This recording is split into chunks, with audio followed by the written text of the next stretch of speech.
Essa é a nossa terceira aula. Na primeira aula nós falamos a respeito de 4 razões. Por que nós devemos implementar o culto doméstico? E eu não duvido que depois dessa aula, os desafios continuaram, porque a vida continua.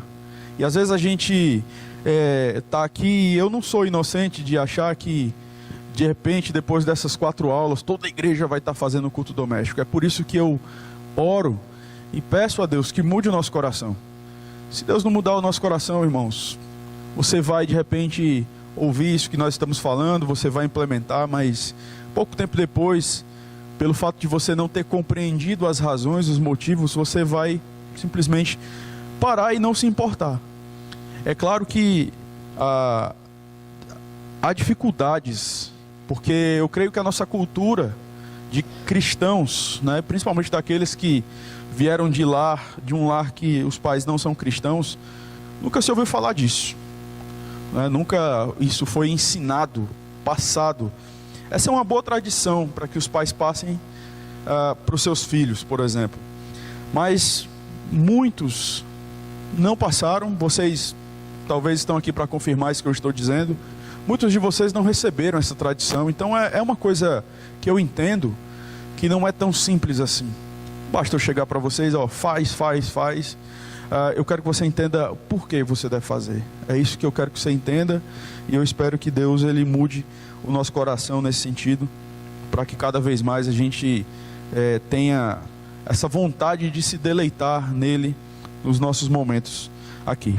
Então, tendo dito isso, aqueles que precisarem, eu soube que pessoas têm procurado, eu fico feliz com isso. Continuem. Aqueles que precisarem de alguma orientação, alguma coisa, por favor, procure os presbíteros, procurem a mim, vamos caminhar juntos e orar uns pelos outros, para que possamos então fazer essa bênção aqui, tá? Então quem está falando aqui para vocês, em primeiro lugar, nossa pastor, você consegue fazer todos os dias? Irmãos, eu não consigo fazer todos os dias muitas vezes. E eu sei que essa é a realidade de muitos aqui. E algumas pessoas, mas isso aí não tem mais credibilidade que você vai falar. O que eu vou falar aqui, irmãos, é para mim também. Em primeiro lugar é para mim. Você já parou para pensar, se eu fosse tão perfeito assim, eu não pregaria. Então é um desafio para a minha vida, é algo que nós precisamos cada vez mais implementar nos nossos lares. Eu falo isso não para gerar empatia com vocês, mas para dizer que estamos juntos, ok? Estamos juntos nesse barco. Então vamos pedir aqui que o Senhor nos abençoe cada vez mais, tá? Nós vimos, em primeiro lugar, as razões. Nós vimos, em segundo lugar, a base teológica, né? Isso foi dada pelo presbítero Mauro. Hoje nós vamos ver mais algumas dicas em relação ao culto doméstico, e nós encerraremos, se Deus quiser, no próximo domingo, falando a respeito de como implementar o culto doméstico. E aí nós falaremos de uma maneira ainda mais prática, ok? Dando dicas. Mas isso não impede que você faça perguntas, tá bom? Sobre alguma questão. Então, quantos aqui conhecem esse documento, Diretório de Culto Familiar de Westminster? A gente ouve muito sobre os símbolos de fé, que é a confissão, os catecismos, não é?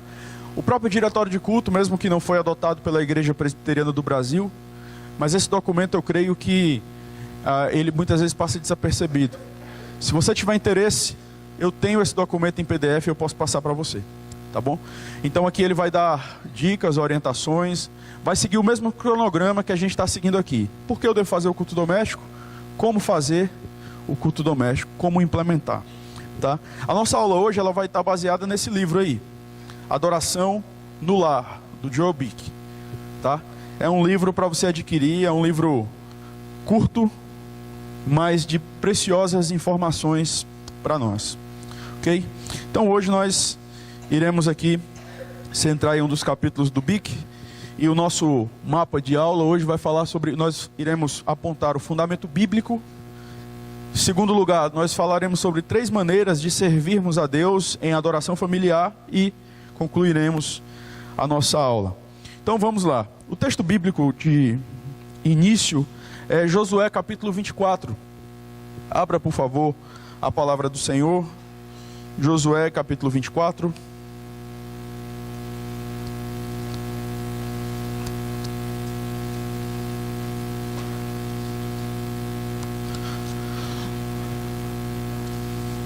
Josué capítulo 24, versículo 14 e versículo 15.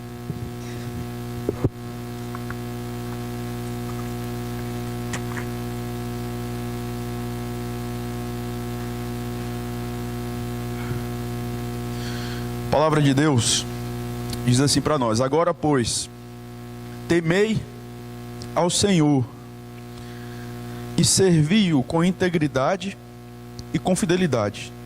Deitai fora os deuses aos quais serviram vossos pais da além do Eufrates e do Egito, e servi ao Senhor. Porém, se vos parece mal servir ao Senhor, escolhei hoje a quem sirvais: se aos deuses a quem serviram vossos pais, que estavam da além do Eufrates, ou aos deuses dos amorreus em cuja terra habitais. Eu e a minha casa serviremos ao Senhor. Que povo é esse a quem Josué dirige essas palavras? É o povo de Deus. E o que é interessante é você perceber que no versículo 14, ele vai dizer: deitai fora os deuses aos quais serviram vossos pais, da além do Eufrates e no Egito, e servir ao Senhor. Ou seja, o povo da aliança, aquele povo que tinha visto as maravilhas de Deus, que tinha ouvido sobre aquilo que Deus tinha feito desde o Egito, era um povo idólatra, era um povo que ainda guardava os seus ídolos. E é interessante que o Joel Bick, a fim de nos contextualizar, ele vai dizer aqui, ele vai pontuar algumas coisas que nos dão um norte sobre o contexto em que Josué faz essas declarações. Ele diz assim: quando Josué faz essa declaração, ele tem mais de 100 anos de idade e, como um homem idoso, ele é notável em seu zelo. Josué sabe que seu controle direto sobre sua família chegará ao fim em breve. Deus lhe havia dito que morreria logo. No entanto, Josué está confiante que sua influência continuará e que eles não abandonarão a adoração a Deus depois que ele morrer. Josué sabe que ainda resta muita idolatria em Israel. Acabara de dizer ao povo para deitar fora os falsos deuses. Ele sabe que sua família nadará contra a correnteza para continuar servindo ao Senhor. Todavia, ele declara enfaticamente que sua família fará isso, seja como for. Quando você olha o livro de Reis, por exemplo, ou melhor, o livro de Juízes, você vai perceber que existe um ciclo terrível ali, não é? O povo abraça a idolatria.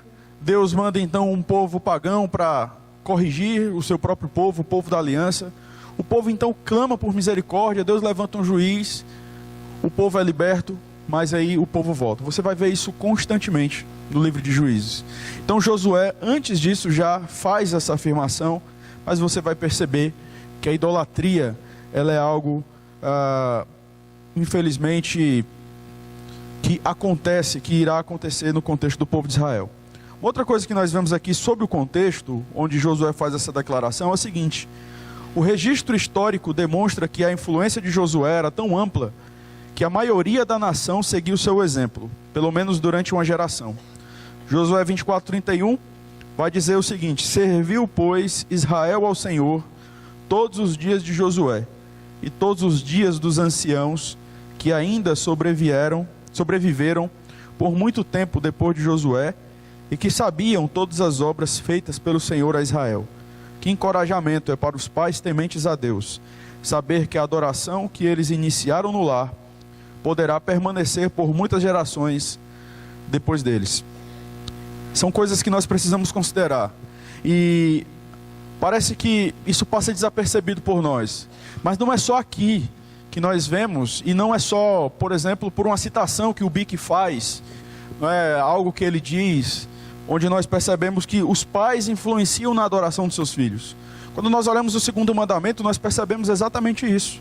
Olhe lá, por favor, em Êxodo, capítulo 20, e você vai perceber, acho que de uma maneira, pelo menos para mim, é uma maneira um tanto assustadora, porque a minha adoração, a forma como eu adoro, a motivação com que eu adoro, isso influencia a vida dos meus filhos, a vida de adoração dos meus filhos.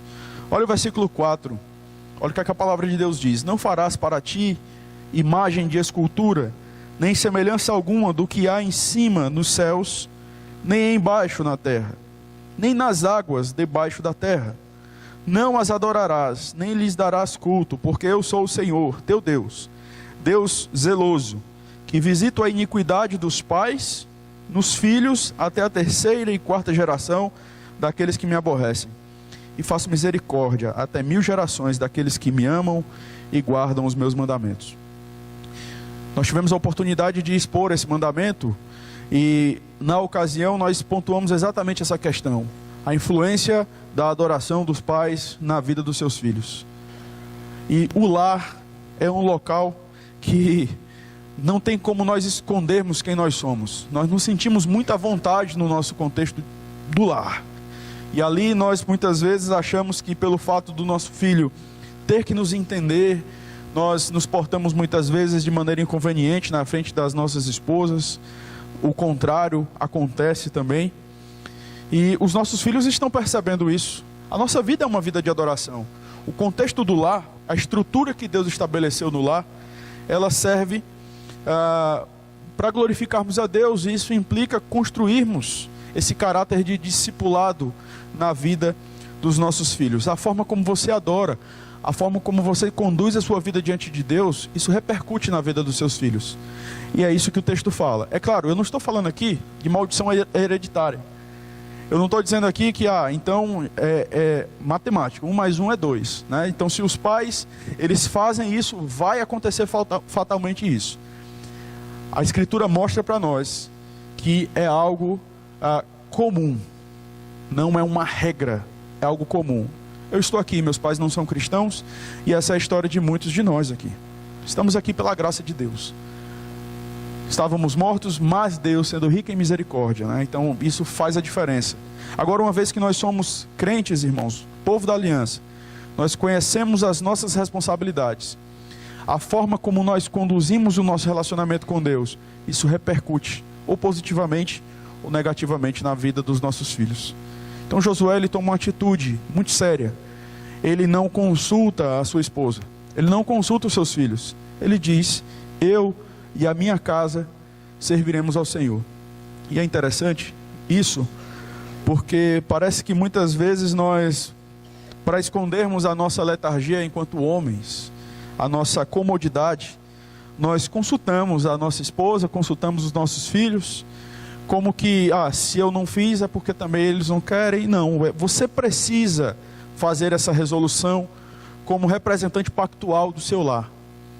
Eu e minha casa serviremos a Deus. Eu e minha casa serviremos ao Senhor. Hoje vai ter culto doméstico, amanhã vai ter culto doméstico. E não é uma coisa, irmãos, para a gente aproveitar aqui, não, vamos agora ser ignorantes e inconvenientes com a nossa família, né? Mas é uma resolução firme no seu coração. A minha casa, eu e minha casa, serviremos ao Senhor. Então Josué, ele toma essa atitude, e certamente isso repercute na vida dos nossos filhos. Igrejas doentes, elas, muitos falam isso, né? E parece que virou um jargão no nosso meio, mas igrejas doentes, elas são reflexos de famílias que não adoram a Deus conforme o padrão esperado. Se o filho não obedece os pais nos lares, no seu lar, ele não vai obedecer à liderança da igreja. Se ele não teme o seu pai e a sua mãe, em algum momento, ele pode até temer a sua liderança por uma questão social, mas em algum momento ele vai dar problema, ele vai dar trabalho.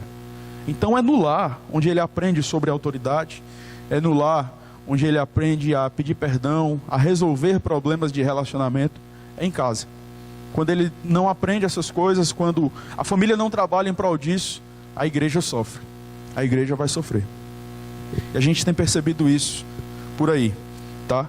E por que não dizermos aqui também, né? Nós temos também muitas dificuldades. Então Josué, ele faz essa declaração, e o Joel Bick traz 3 questões que nós aprendemos rapidamente dessa declaração de Josué. Primeiro, ele diz que Josué não fez da adoração ou do culto ao Deus vivo algo opcional. No versículo 14, ele havia acabado de ordenar Israel a temer ao Senhor. No versículo 15, ele enfatiza que o Senhor quer ser adorado e servido voluntária e deliberadamente em nossas famílias. Olhe mais uma vez Josué, peço que você deixe esse texto aberto. Josué 24, 14. Agora, pois, temei ao Senhor, servi-o com integridade e com fidelidade. As palavras de Josué são palavras imperativas. E no versículo 15, ele vai falar a respeito da atitude dele. Porém, se vos parece mal servir ao Senhor, escolhei hoje a quem servais. Se aos deuses a quem serviram vossos pais, que estavam da além do Eufrates, ou aos deuses dos amorreus em cuja terra habitais. Alguns pegam esse texto e vão defender, por exemplo, o livre-arbítrio, o que é uma incompreensão muito equivocada da Escritura, porque no próprio Antigo Testamento, lá em Deuteronômio, capítulo 6, o 7, se eu não me engano, o Senhor Deus fala a respeito da eleição.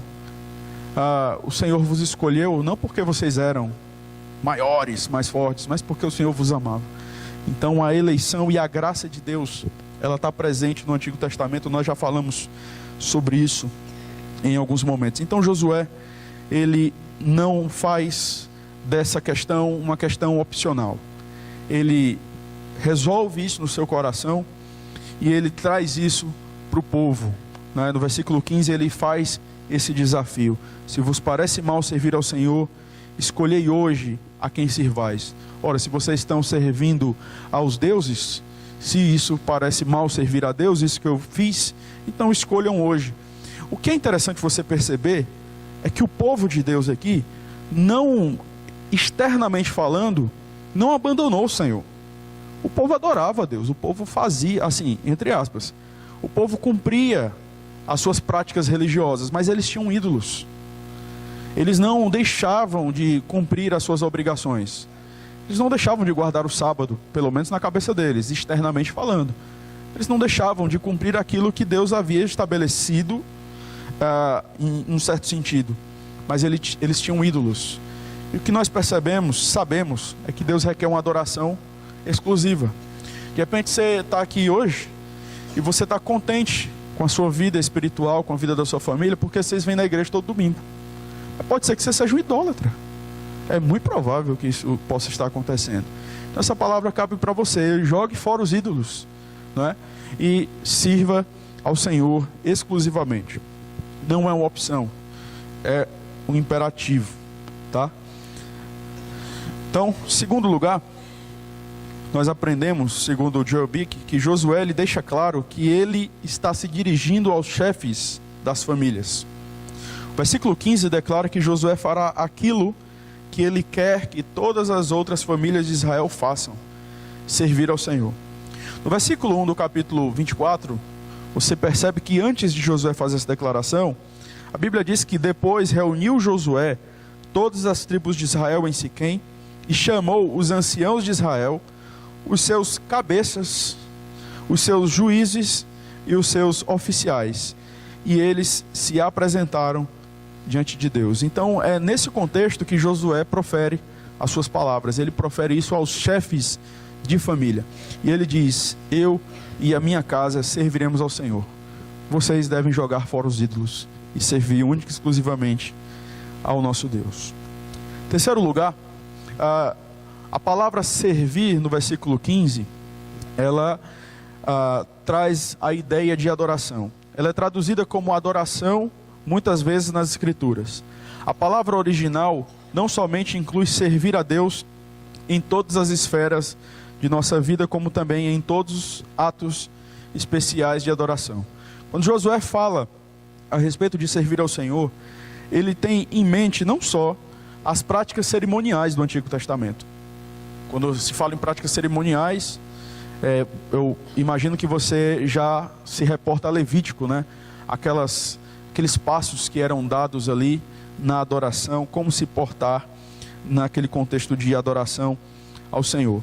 Mas é servir a Deus em todo o contexto, e isso inclui a nossa família. Não existe um aspecto explícito na Escritura. Eu preciso ser sincero com vocês, para a gente não estar forçando aqui texto, não estar forçando a barra, né? Mas você não vai ver na Escritura, façais o culto doméstico. Você não vai ver isso lá. Você não percebe isso. Agora, não é por isso que você simplesmente agora, então, não está na Bíblia, pastor. Então, isso aí é algo opcional.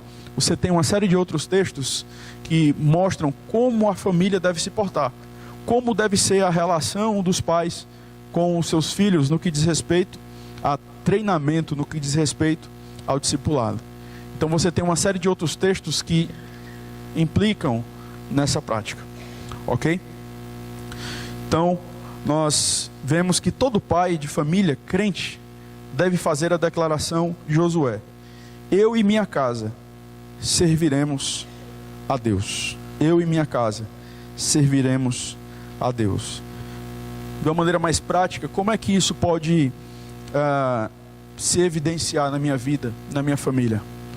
Imagina você, chega o dia do Senhor, ou melhor, chega a segunda-feira, e a Bíblia fala que nós devemos nos lembrar do dia do Senhor para o santificar. Ou seja, o dia do Senhor é algo que deve estar permanente, deve estar presente no meu coração, não só às 11 horas do sábado, quando eu lembro, amanhã tem EBD e tem culto, né? Não, é todos os dias, o que traz para mim aquela perspectiva da preparação. Quando você vai administrar essa questão do seu lar, você está aqui assumindo de uma maneira prática isso que Josué colocou: eu e minha casa serviremos ao Senhor. Então administre a sua casa de modo que no dia do Senhor vocês possam estar aqui. Agora, se você chega no domingo, você é o que mais dá trabalho para se arrumar para vir para a igreja, você não pode falar isso aqui. Você não está vivendo isso aqui. Você não está dizendo: eu e minha casa serviremos a Deus. E às vezes acontece isso. As famílias, os filhos, eles se encontram muitas vezes fracos na fé, e eu não estou tirando a responsabilidade deles, mas eles não progridem na vida cristã porque eles não veem esse progresso na vida dos seus pais. Eles não têm zelo pela obra do Senhor porque eles não veem esse zelo na vida dos seus pais. Eles não veem isso, eles não veem prazer nos pais, eles não conseguem perceber que é prazeroso para os pais estarem na casa do Senhor. E aí o pai está lá relaxadão, chega domingo, Campeonato Brasileiro e tal, não sei o que, eu fiz meu time lá no Cartola, nada contra aqui quem joga Cartola, tá? Eu sei que me colocaram num grupo aí, eu só não fiz ainda porque eu sempre faço e nunca, né? Para depois não pensar, o pastor não fez, então estava criticando a gente. Então assim, tô lá, aí eu estou mais preocupado com essas coisas do que com o principal, que é a obra do Senhor. Você não pode falar isso. Você não pode dizer: eu e minha casa serviremos a Deus, se você simplesmente é o último a se preparar para essa questão. Josué, ele tem essa resolução firme no seu coração. Todo pai de família, todo crente deve fazer essa resolução, deve ter isso muito presente no seu coração. O princípio da representação, ele cita um teólogo chamado Keller: o princípio da representação inerente à aliança de Deus ao relacionar-se com a raça humana indica que o chefe de cada família deve representá-la no culto de adoração a Deus, e também que o ambiente espiritual e o bem-estar pessoal daquela família a longo prazo será afetado grandemente pela fidelidade ou fracasso do cabeça da família nessa questão. Você já ouviu aquela história? Às vezes acontece isso, a pessoa dá um problema, uma dificuldade, aí sempre chega alguém e fala assim: mas fulano é filho de Beltrano. Você já ouviu isso já? Mas fulano é filho de Cicrano. Ou seja, já esperava isso mesmo. E às vezes a gente percebe isso. Não é questão de preconceito, é um fato. O fulano faz isso, olha o pai dele como é que fazia, olha o pai dele como é que se portava, né? Então, infelizmente, essas questões elas são constatadas. Isso traz uma grande responsabilidade sobre nós, como chefes de família, como líderes do lar.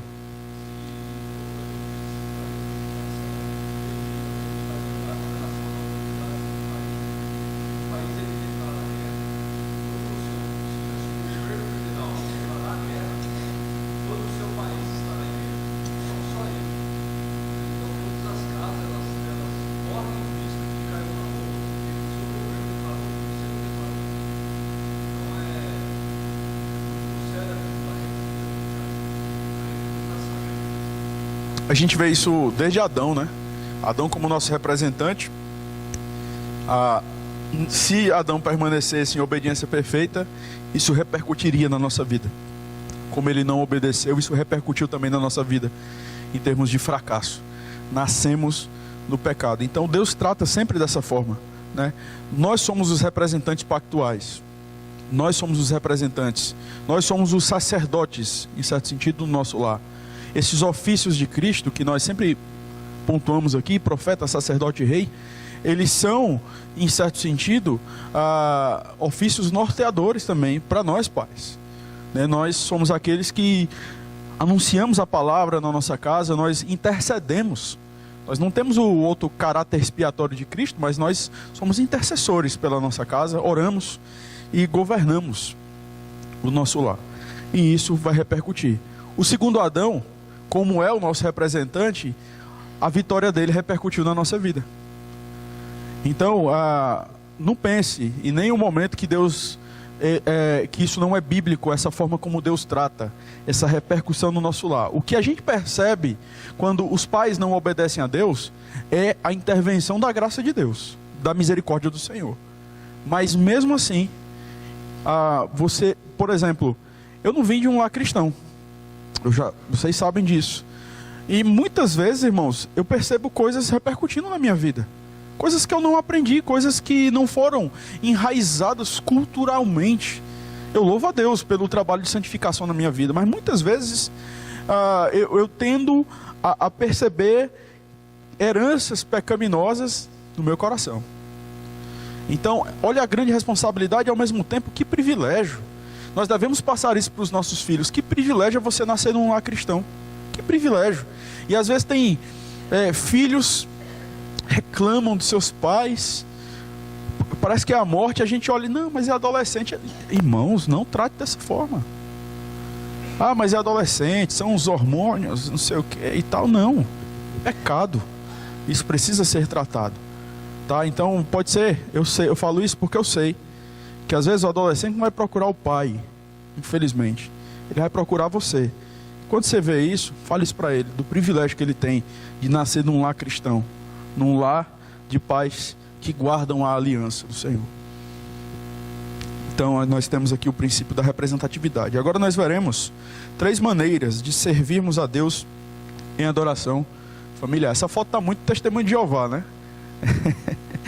Mas nós vamos ver aqui 3 questões que o Bic coloca. 3 maneiras de servirmos a Deus em adoração familiar. Primeiro, pela instrução diária na palavra de Deus. Segundo, pela oração diária ao trono de Deus. E terceiro, com canções diárias de louvor a Deus. Então, em primeiro lugar, pela instrução diária na palavra de Deus. Abra lá em Deuteronômio, por favor, capítulo 6.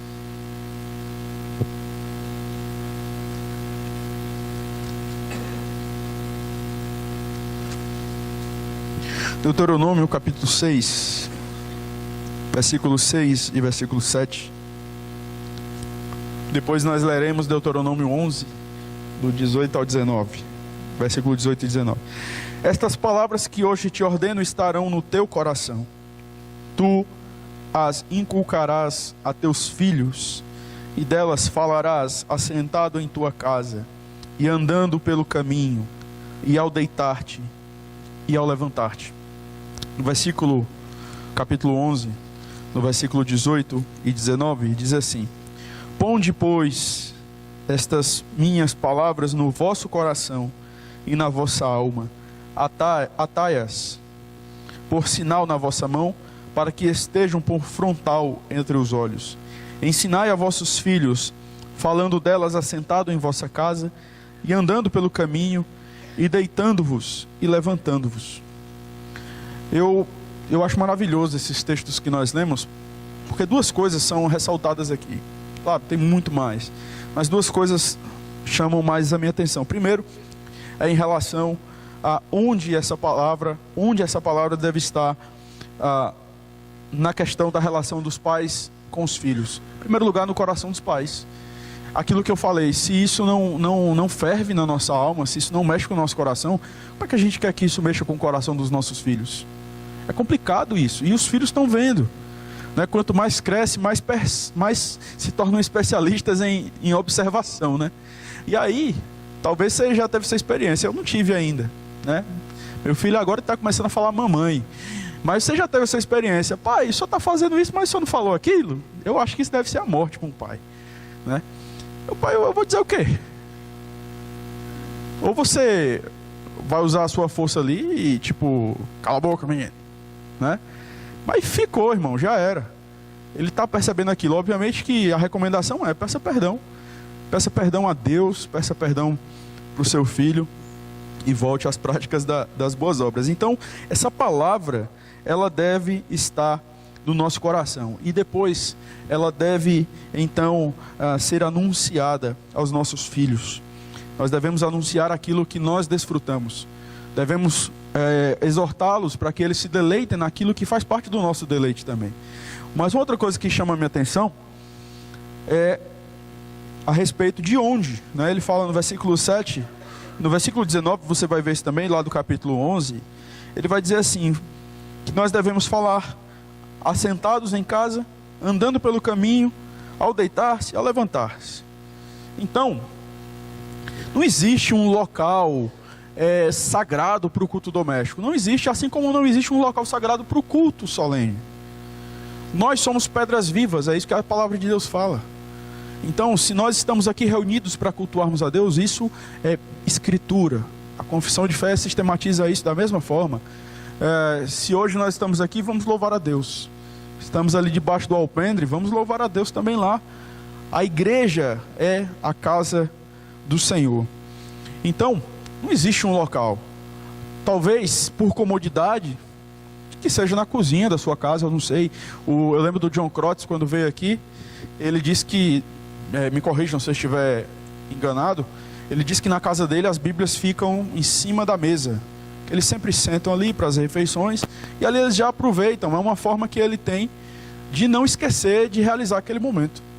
Mas, irmãos, por que não um dia pegar, hoje nós vamos fazer o culto doméstico em um local especial, e vai lá pro diferente, né? Especial, diferente, lá aquela praça lá de Mogi. Pronto, vai lá. Tem problema?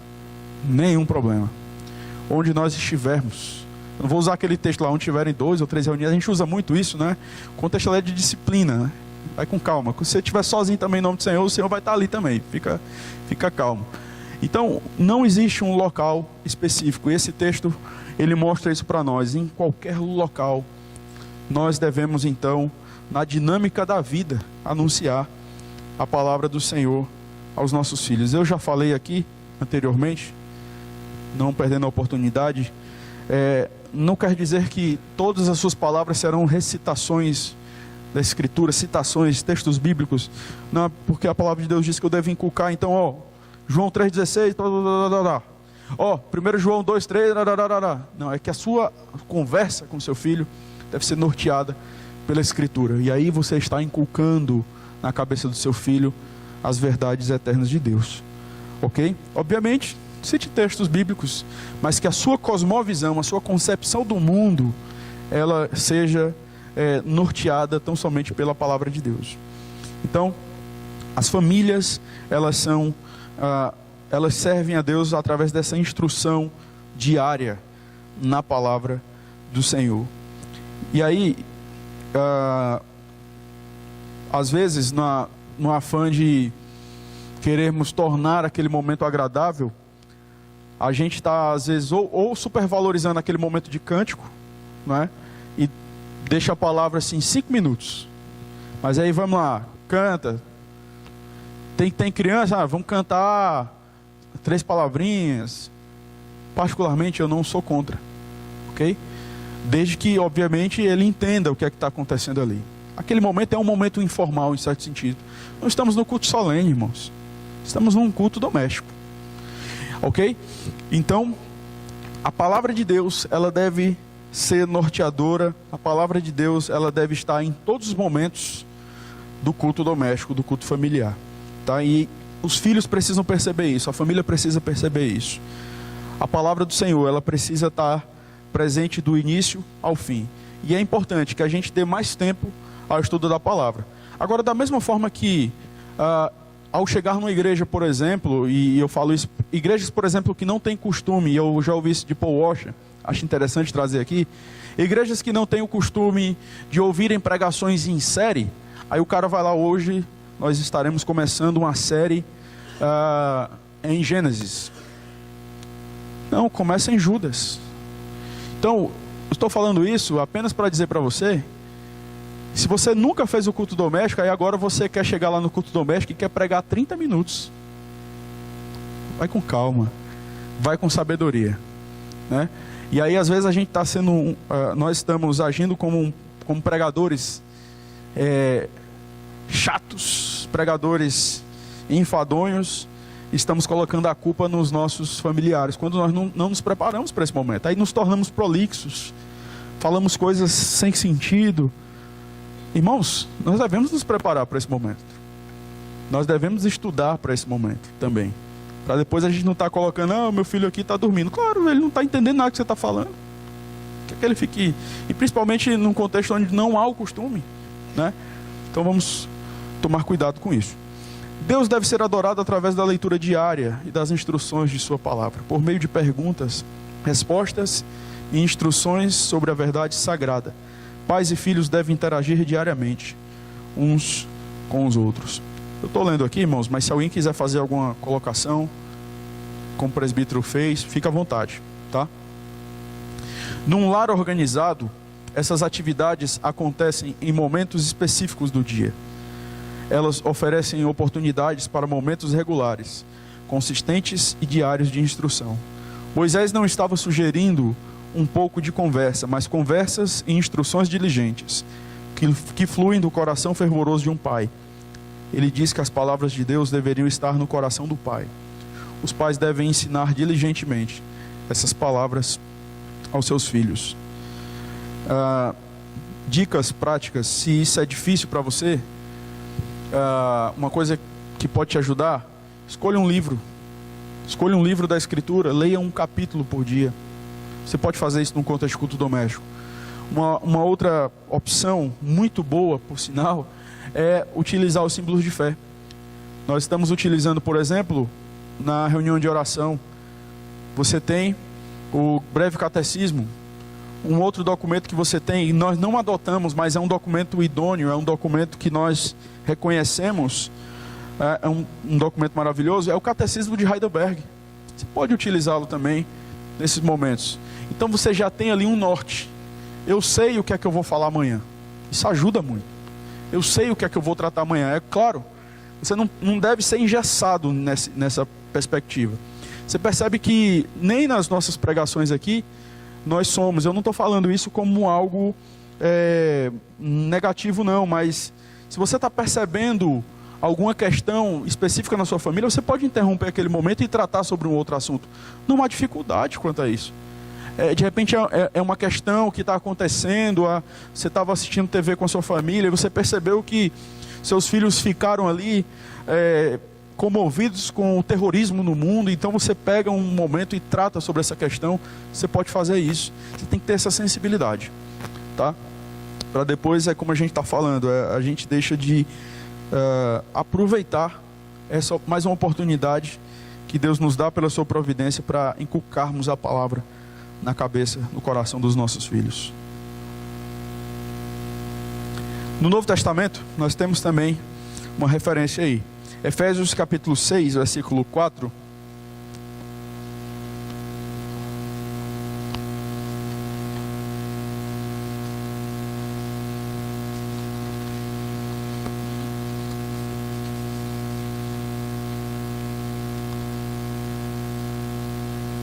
Efésios capítulo 6,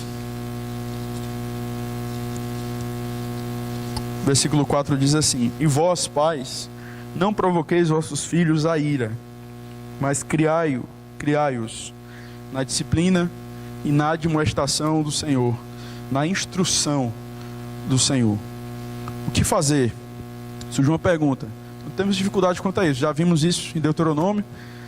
O manual que Deus nos dá, que Deus nos deu para conduzirmos a nossa casa, é a Escritura. E isso é maravilhoso para nós, isso é maravilhoso para os nossos filhos. Nossos filhos não estão aprisionados a uma concepção legalista dos pais. Eu tenho a tendência, todos nós temos a tendência de muitas vezes ou agirmos afrouxando demais as coisas ou sendo legalistas demais. Graças a Deus que Ele nos deu a sua palavra. Então, o filho vai perceber ali que não é a opinião do pai. E o filho vai perceber que até a instrução de Deus dobra a opinião do seu pai. Ele vai perceber que até o próprio pai muda muitas vezes quando ele percebe que ele está errado diante da Escritura. Então os filhos, eles são levados à ira muitas vezes porque eles não são instruídos na instrução do Senhor. Eles não são conduzidos pelo ensino da palavra de Deus, mas pela opinião dos pais. E aí, irmãos, vamos muito aqui, devemos ter bastante cuidado com isso, porque se desde o Antigo Testamento Deus está falando, em outras palavras, fale a minha palavra, anuncie a minha palavra. Eu te pergunto, Deus é sábio ou não? Então quem é você? Quem sou eu para chegar e dizer, não, ó, mas eu preciso acochar ainda mais, porque aí ele vai perceber e aí vai ficar mais fácil para eu trazer. Quem é você? Acoche, aperte, se a palavra de Deus manda você. A sua cerca, o seu limite é a palavra de Deus, não sua opinião. E muitos pais fazem isso porque não, eu tenho medo de perder meu filho. Então, meu irmão, abrace a sabedoria de Deus e não fique na sua sabedoria. Pelo fato de você achar que as suas opiniões são mais fortes do que a opinião de Deus, tem muitos filhos que estão fora da igreja hoje. Entenda, eles são responsáveis, mas muitos estão fora da igreja hoje porque os pais são legalistas e não abraçam o evangelho. O legalismo, eu sempre toco nessa tecla porque é algo que a gente tem visto em Gálatas. O legalismo, ele vai ser frouxo em outras áreas, porque todo legalista é incoerente. Então não adianta, você quer ser firme, você quer ser zeloso, seja bíblico. Não existe meio mais tranquilo, um meio mais seguro de você ser zeloso e firme do que a Escritura. Aí quer ser zeloso pelas opiniões pessoais, você vai ser zeloso em algumas áreas, mas em outras você vai ser frouxo. Você vai abrir mão em outras coisas, então não adianta. Abrace a sabedoria de Deus, a Escritura, e isso vai, espero eu, segundo as Escrituras, isso vai livrar teu filho de sentir-se irado ao ver um comportamento contraditório na sua vida. Ok? O que fazer quando os homens não assumem a responsabilidade? Essa foi uma questão, foi até perguntada, eu acho, numa oportunidade passada, no contexto de pais cristãos. Nós falamos naquela oportunidade. Eu não sei se essa pergunta foi feita novamente, o presbítero Mauro, se foi feita, meu irmão, lembre aí, por favor, e até dê sua opinião, qualquer coisa. Mas naquela ocasião, nós falamos que não é o ideal a mulher assumir as rédeas, mas conduzir, auxiliar os seus maridos para que eles possam conduzir esse momento, auxiliá-los e não intimidá-los, né? Aí o cara vai lá, depois de 500 anos ele faz o culto doméstico. Aí lá vai a mulher soltar piada, né? Que bom, né? Até que enfim, que bênção, né? Antes tarde do que nunca. Minha filha, não faça isso. Peraí, deixa eu só aqui, porque esse é um ponto. A mulher acha que está encorajando. Você está sendo uma pedra de tropeço, minha irmã. Então não faça isso não, tá? Seja grata de verdade. Oh, meu amor, muito obrigada, né? Assim, você nos conduziu hoje. De preferência não faça isso, talvez até na frente dos outros. Você sabe o seu contexto, né? Oh, foi uma bênção. Eu me senti pastoreado nesse momento. Você percebeu os filhos e tal, não sei o que. Também é isso aí, que Deus abençoe. Eu vou continuar orando pela sua vida. Que maravilha. Não é melhor do que uma piadinha, né? Que dá uma confusão depois. Aí faz a piada, depois é mais 500 anos sem fazer, irmão. Então, encoraje teu marido.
Bem colocado, né? Isso é espiritual também, né? Isso é cristão também. Auxiliar. Então Deus abençoe vocês, as mulheres, dê sabedoria para que vocês possam nos auxiliar nesse sentido. Mas eu quero pensar também agora numa outra perspectiva em relação a essa pergunta. E quando os maridos, eles não são cristãos? E aí, alguns comentaristas vão apontar o fato de que o pai de Timóteo, ele não era convertido, ele não era um cristão. E eu peço que você abra lá em Atos capítulo 16. Primeiro você abre lá em Atos capítulo 16. Eu quero ler o versículo 1 e o versículo 2. Depois nós vamos para 2 Timóteo. Versículo 1 e 2 de Atos. Chegou também a Derbe e a Listra. Havia ali um discípulo chamado Timóteo, filho de uma judia crente, mas de pai grego. Dele davam bom testemunho e os irmãos em Listra e Icônio. Então é baseado nesse ponto aqui.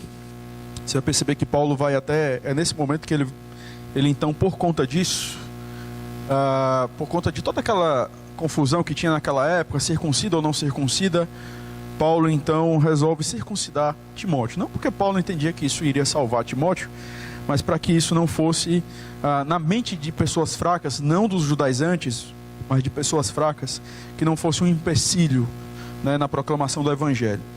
Mas o que eu quero ressaltar aqui é o fato da mãe de Timóteo ser crente e, ao que tudo indica, o pai de Timóteo não. Eu peço que você abra lá em 2 Timóteo, capítulo 1, versículo 5,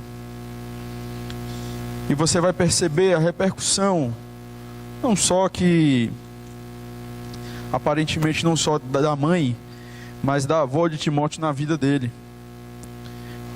Pela recordação que guardo de tua fé sem fingimento. Paulo está falando isso para Timóteo. A mesma que primeiramente habitou em tua avó Lóide e em tua mãe Eunice, e estou certo de que também em ti. Então, se você não tem aquele marido que vai te conduzir, que por alguma situação isso aconteceu, né, um erro que você cometeu de, enfim, ter assumido um relacionamento julgo desigual, você obviamente vai pedir perdão ao Senhor. Espera-se que isso seja sincero, né? E você vai assumir essa responsabilidade no seu lar. Você vai conduzir a sua família, você vai conduzir os seus filhos, né? Você vai aplicar aquilo que nós vimos lá em Deuteronômio e inculcar na cabeça do seu filho, ok? Dos seus filhos, a palavra do Senhor. E eu oro para que Deus te dê oportunidades, né? Dê oportunidades a pessoas que têm esse contexto, onde de fato elas anunciem, e a graça de Deus, que excede o nosso entendimento, possa alcançar salvificamente o coração dos seus filhos. Alguém queria comentar alguma coisa? Alguma pergunta?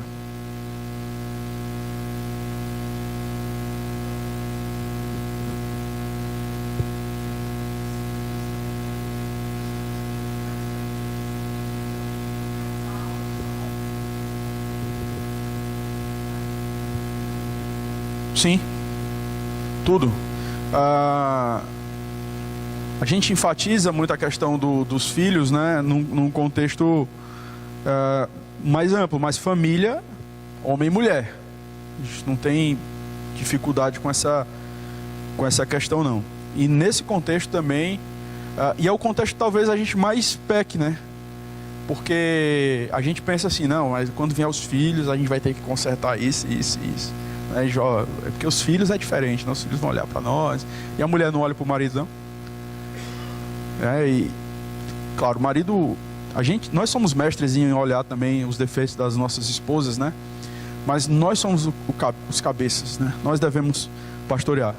Então se aplica assim, minha irmã, com certeza, ao contexto onde não existem filhos ali.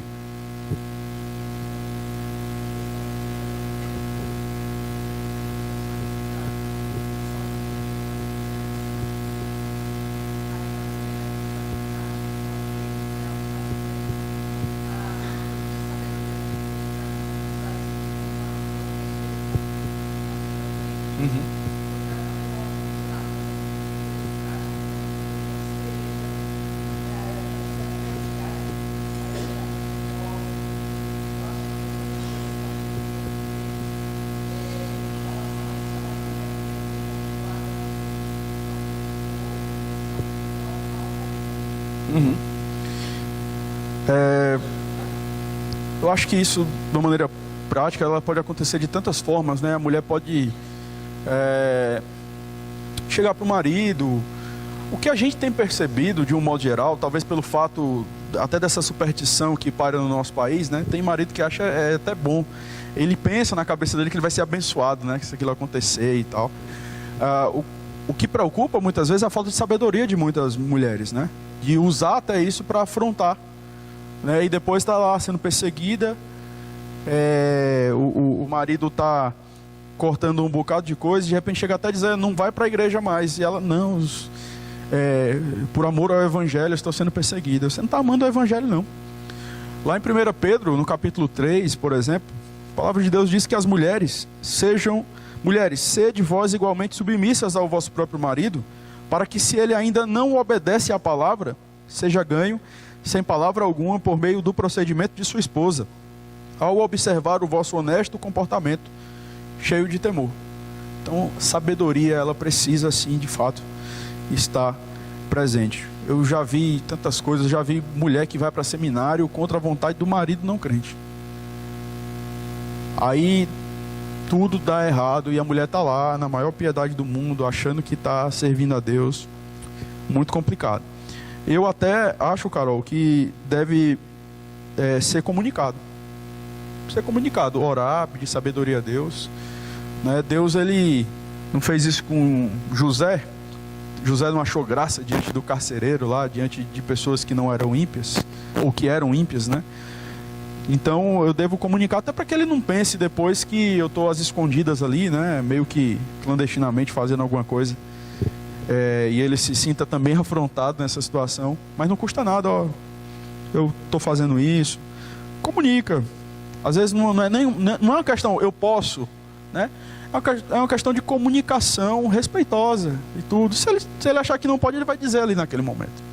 Mas ele vai ser informado.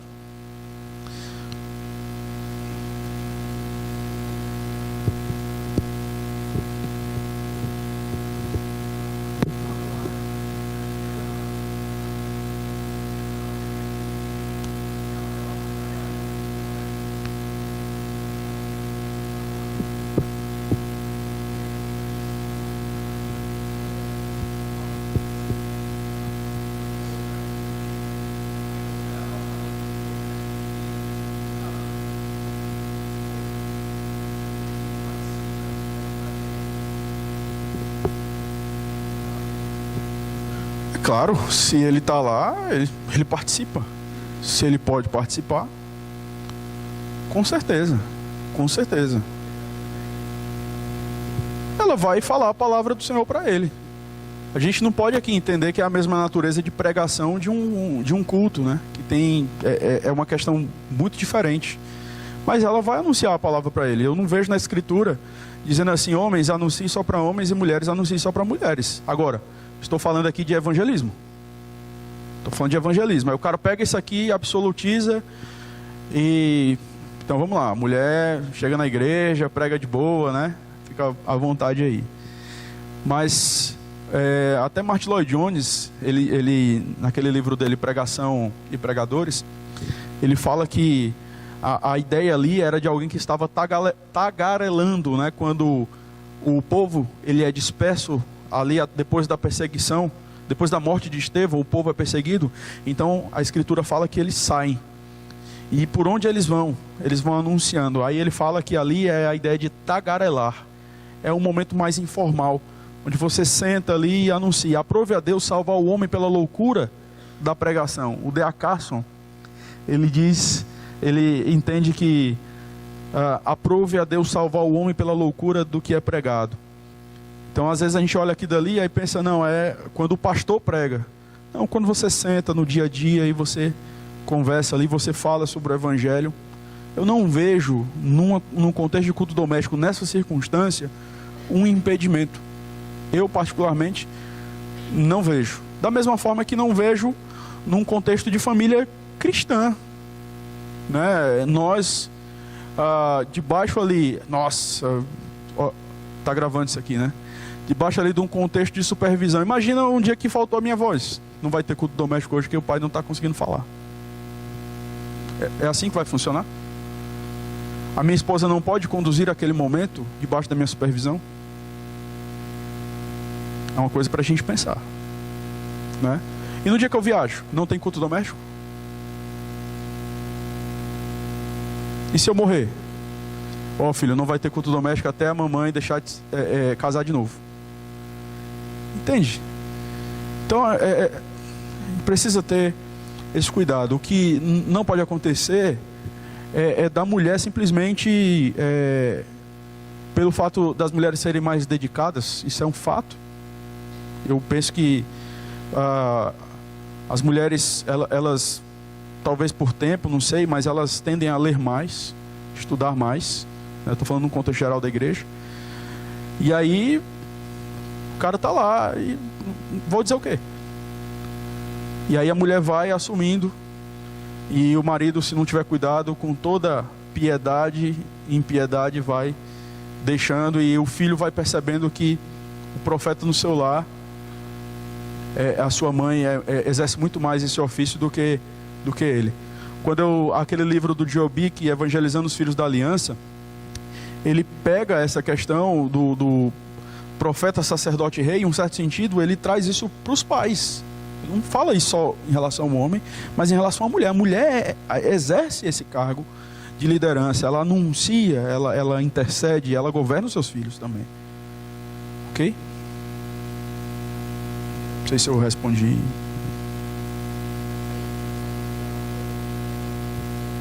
Sim.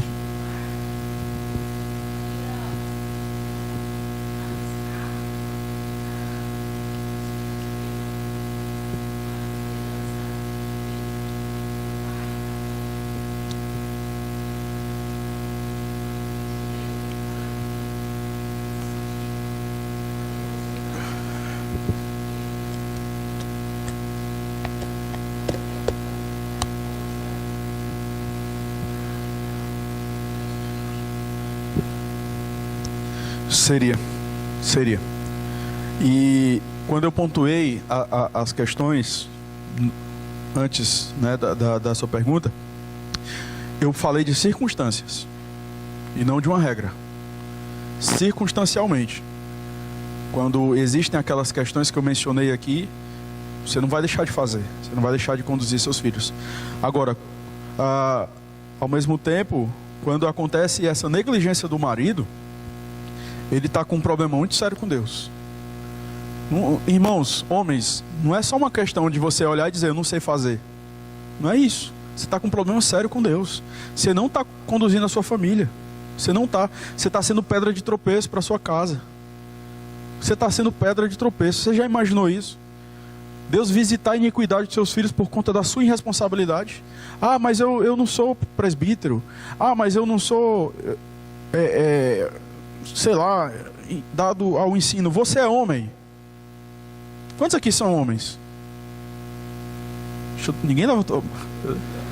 Irmãos, essa pergunta no Nordeste aqui, ó, por favor.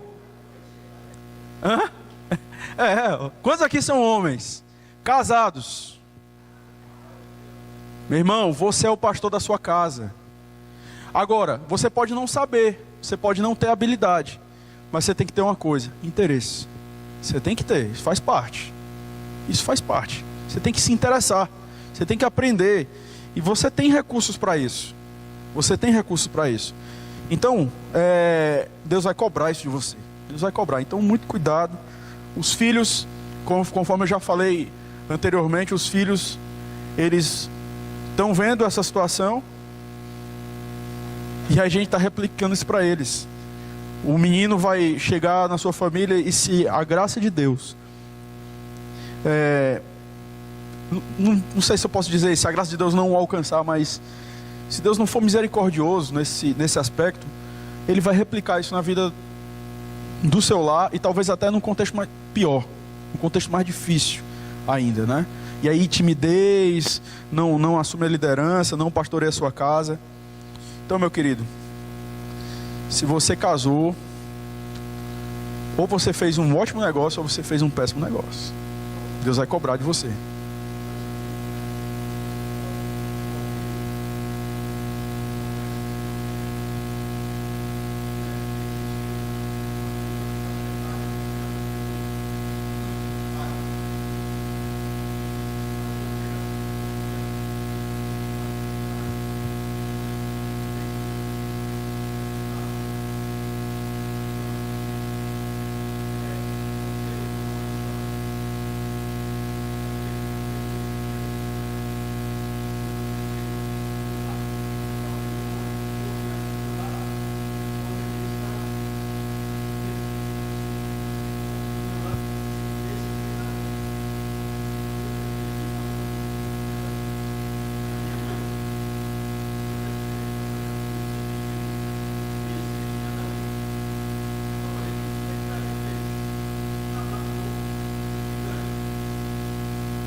Mais ou menos. Mais para menos do que para mais. Deixa eu lhe dizer uma coisa. Saber isso que essa criança falou, qualquer criança sabe. Saber que Davi matou Golias, qualquer criança sabe. Eu prego para ela. Não, é só vir na EBF aqui. Tem crianças que nem são de igreja e que sabem essas histórias todas. O que eu estou querendo dizer é o seguinte: quando eu falo de pregação, eu não falo que eu tenho que ter um sermão como o sermão do domingo. Senta aqui, tá, não sei o que, o hebraico, o grego. Você pode até ter isso, mas de uma forma que ele entenda. Agora, eu prego para a criança, quando eu digo assim: então, filho, não tem Davi? Tem Golias? Você viu, ele enfrentou lá, né? Pá, não sei o que.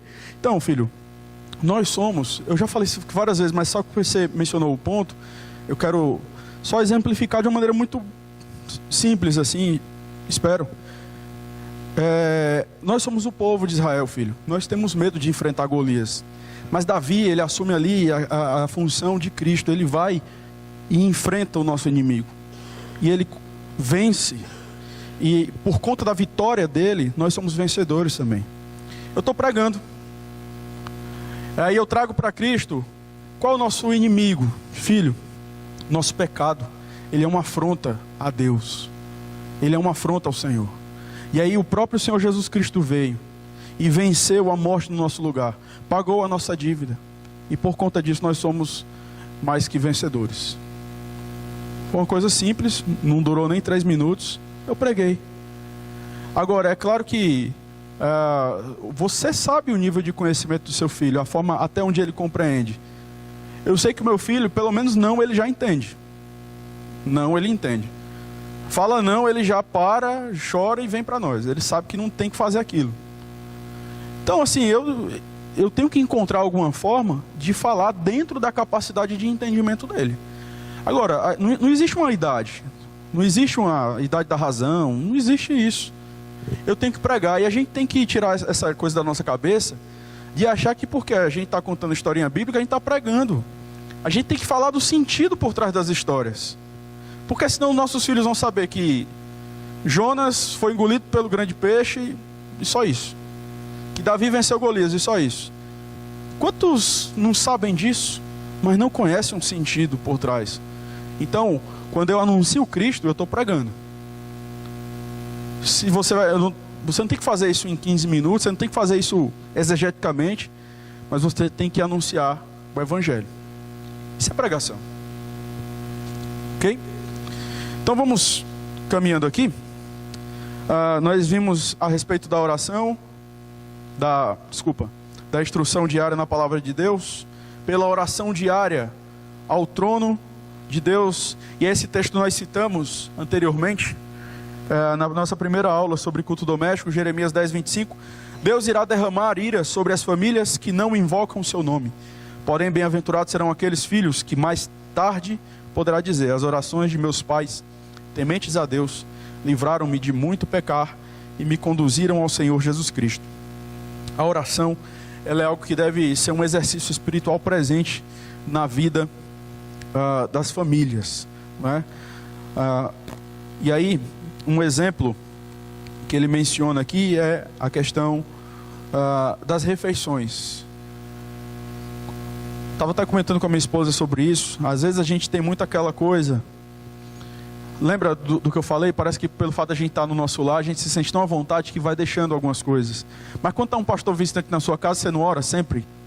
Aí não. Ou então quando alguém está visitando. É claro que você tem essa prática, tudo bem.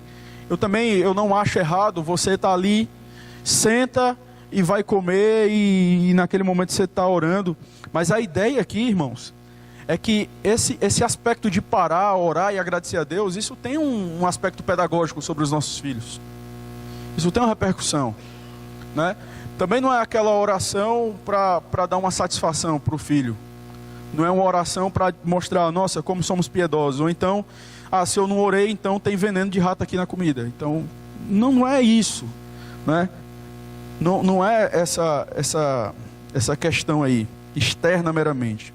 Tá? Mas aí ele menciona esse texto de 1 Timóteo, capítulo 4, versículo 4 e 5, que diz assim. Espera aí só um minuto. 1 Timóteo 4, versículo 4 e 5.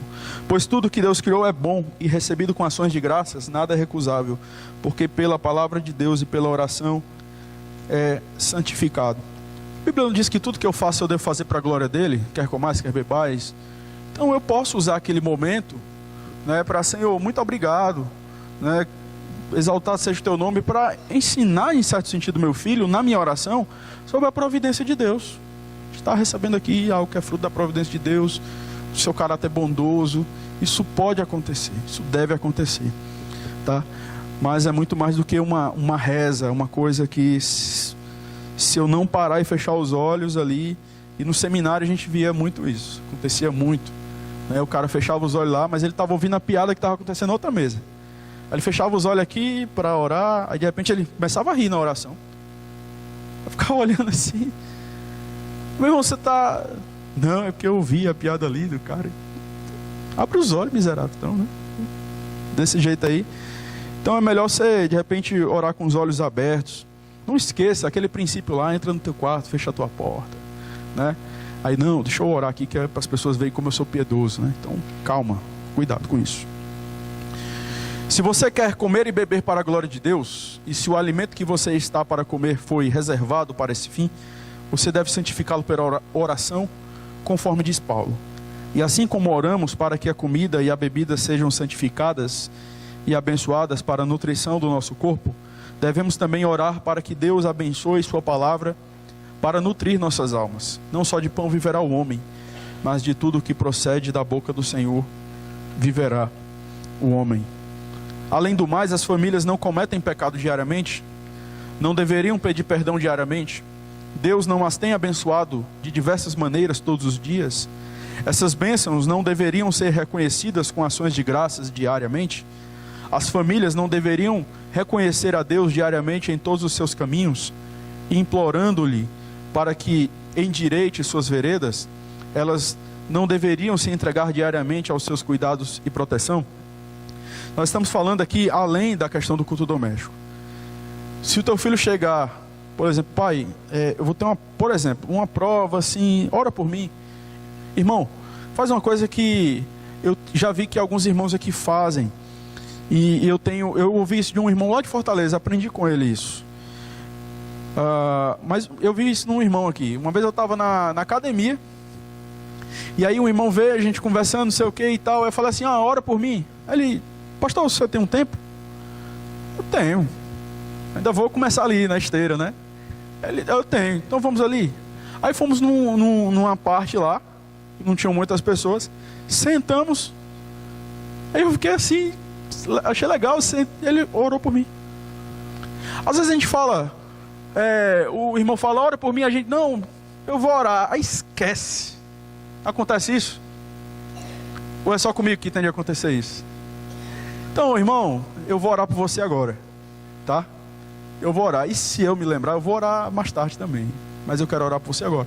Ora, não tem dificuldade. Eu falei de um ponto aqui, que às vezes a gente deve tomar cuidado para fazer, não para que os homens vejam, mas também não se intimide por causa dos homens, né? Você pode sim ali fechar os olhos e orar, e se tiver alguém que infelizmente vai pensar que você está querendo mostrar que é espiritual, infelizmente problema, mas ore, aproveite aquele momento e peça a Deus pelo irmão.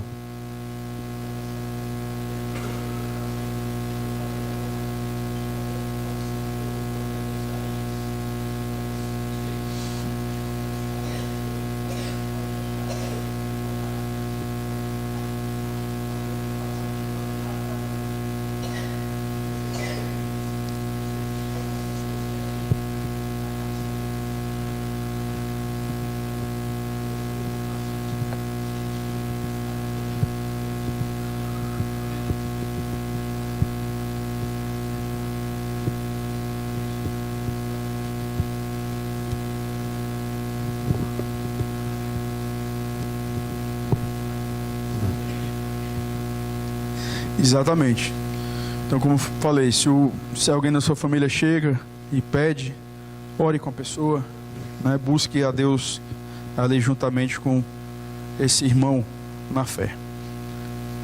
Thomas Brooks, ele diz assim: uma família sem oração é como uma casa sem telhado, aberta e exposta a todas as tempestades do céu. Oração e escritura precisam caminhar juntas. Nós precisamos dos dois. O terceiro ponto que ele menciona, né, nós falamos a respeito da instrução da palavra, oração, e ele fala aqui a respeito dos cânticos, louvores ao nosso Deus. Vamos abrir nesses textos rapidamente. Eu peço que o irmão abra lá no Salmo 118, versículo 15, e outro irmão, por favor, no Salmo 66, versículo 1 e 2.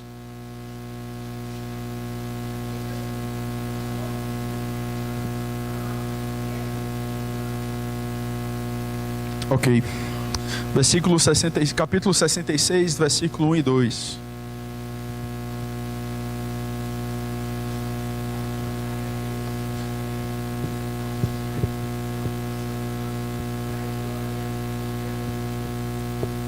Devemos louvá-lo de um modo digno, em voz alta, com graça no coração, de modo a tornar o louvor a Deus glorioso.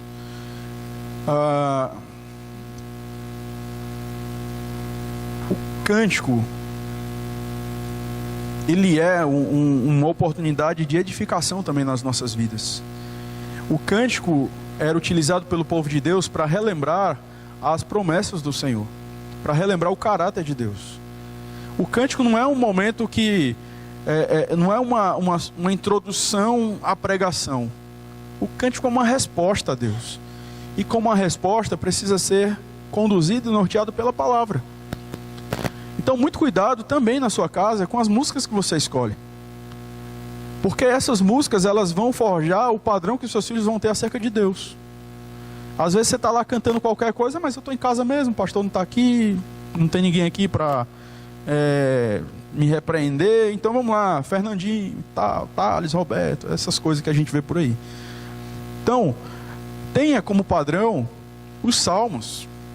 Eu não estou falando aqui, irmãos, da exclusividade dos salmos. Não estou falando disso.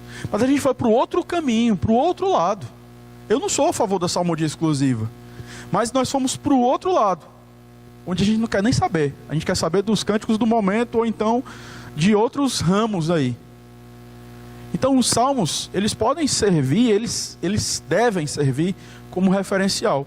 Pode ser que você não cante um salmo metrificado. Eu particularmente, eu não gosto muito assim, um salmo metrificado. Mas você tem vencedores que musicaram muitos salmos. Você tem opções. Você tem, aqui na nossa livraria tem CD de salmos. Você pode pegar. São exemplos, não é? E aí você vai ensinar o seu filho que é muito mais do que estilo, é conteúdo. Ele precisa entender isso. E aí, pelo fato de recusarmos os salmos, recusamos um padrão de cântico, e agora a gente abraça um padrão totalmente subjetivo, né? E aí, às vezes, o filho vem com a pergunta: não, mas isso aqui, pai, mas o senhor não falou isso, aí e a música não diz isso? Não, mas você tem que entender o sentido que o autor, quando vai para esse caminho, irmão, joga fora, não presta. Quando tem que explicar, tem que fazer a exegese do coração do autor da música, é difícil. É difícil. Então, cântico é declaração. Está lá. Então vamos cantar a palavra do Senhor. Então isso deve fazer parte, né? São orações também, e devem fazer parte do nosso contexto de culto familiar. O Senhor deve ser adorado diariamente pelo canto dos salmos. Assim Deus será glorificado e as famílias serão edificadas. Devido ao fato de essas canções serem a palavra de Deus, cantá-las é uma forma de obter instrução, esclarecimento e discernimento. Cantar promove a devoção, ao mesmo tempo em que torna o coração caloroso. As graças do Espírito são encorajadas em nós, e nosso crescimento na graça é estimulado. Já estamos caminhando para o fim. Nossas famílias devem lealdade a Deus. Ele nos colocou numa posição de autoridade para guiar nossos filhos no caminho do Senhor. Somos muito mais do que amigos e mentores de nossos filhos. Entenda, somos amigos, mas somos muito mais do que isso. Como seus mestres e governantes do lar, nosso exemplo e liderança são cruciais. Revestidos da autoridade sagrada, devemos aos nossos filhos o ensino profético, a intercessão sacerdotal e a orientação majestosa. Devemos dirigir o culto doméstico por meio das escrituras, da oração e de cânticos. Eu quero concluir com esse texto de Gênesis 18, versículo 19, que diz: porque eu o escolhi para que ordene a seus filhos e a sua casa depois dele, a fim de que guardem o caminho do Senhor e pratiquem a justiça e o juízo, para que o Senhor faça vir sobre Abraão o que tem falado a seu respeito. Deus nos chamou para que a gente sentasse: filho, você quer ir hoje para a EBD? Coisinha de papai, você quer ir para o culto? Ordene. Foi isso que a palavra diz. É isso que a palavra de Deus diz. Ah, pastor, mas isso é muito autoritarismo. Qual é o padrão de liderança que Deus espera dos maridos? Quem é o padrão? Cristo. Então Cristo, ele manda, mas ele baixa lá e lava os pés também, né? Então o padrão é Cristo. Agora, não é porque Cristo lava os pés, não é porque Cristo vai para a cruz que ele simplesmente se intimida, cruza os braços. Não, deixa eles aí, é o livre-arbítrio. Agora é óbvio, irmãos. Ah, pastor, mas eu nunca fiz isso e agora meu filho está com 18 anos, o que é que eu faço? Aí sim, você tem que ter sabedoria. É uma coisa para a gente sentar, conversar, orar e ver como é que a gente vai caminhar nesse sentido, né? É uma situação que é uma circunstância. É uma circunstância, tá? Então que Deus nos abençoe. Na próxima aula nós esperamos falar de maneira prática, dando dicas como implementar o culto doméstico. Vamos orar?